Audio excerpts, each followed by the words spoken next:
આખું વર્ષ સ્ટોર કરી શકાય, જરાય કાળું ન પડે અને ફૂગ પણ ન લાગે તેવી ટિપ્સ સાથે આજે આપણે કેરીનું ગળ્યું અથાણું બનાવીશું। તેની માટે આપણે 2 કિલો રાજાપુરી કેરી લઈશું। તેને બરાબર ધોઈને તેની છોલ અલગ કરી દઈશું। ત્યારબાદ તેને કાપીને નાના ટુકડા કરી દઈશું। તેમાં 2 ચમચી જેટલું મીઠું અને 1 ચમચી જેટલી હળદર એડ કરીશું। ત્યારબાદ તેને બરાબર મિક્સ કરી દઈશું। મિક્સ કરીને આ કેરીને 1 દિવસ સુધી ઢાંકીને રાખીશું। બીજા દિવસે જોઈશું તો કેરીમાંથી બધું પાણી છૂટું પડી જશે। તેને આપણે નીતાળીને પાણી અલગ કરી દઈશું। તેને 10 મિનિટ સુધી તડકામાં રાખીશું। ત્યારબાદ 9 થી 10 જેટલા સૂકા કાશ્મીરી મરચાં એડ કરીશું અને 1 ચમચી જેટલી હિંગ એડ કરીશું।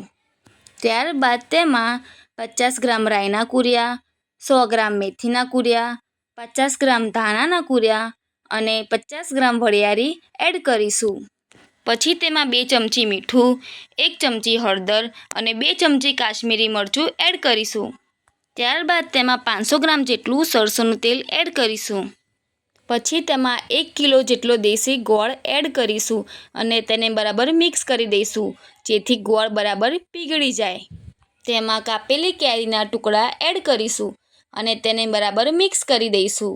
ત્યારબાદ તેમાં 500 ગ્રામ જેટલી ખાંડ એડ કરીશું અને તેને પણ આપણે બરાબર મિક્સ કરી દઈશું। મિક્સ કરીને તેને થોડીવાર ઢાંકીને રાખીશું જેથી ગોળ અને ખાંડ બરાબર પીગળી જાય। હવે આ અથાણું બનીને તૈયાર છે। આ અથાણું એક હવાચુસ્ત બરણીમાં ભરી દઈશું। ત્યારબાદ તેને ઢાંકીને બરાબર ફિટ કરી દઈશું। તેની ઉપર એક કપડું લઈને બાંધી દઈશું। 15 દિવસમાં આ અથાણું બનીને તૈયાર થઈ જશે। તમને આ વિડીયો ગમ્યો હોય તો લાઇક, શેર અને ચેનલને સબસ્ક્રાઈબ જરૂરથી કરજો।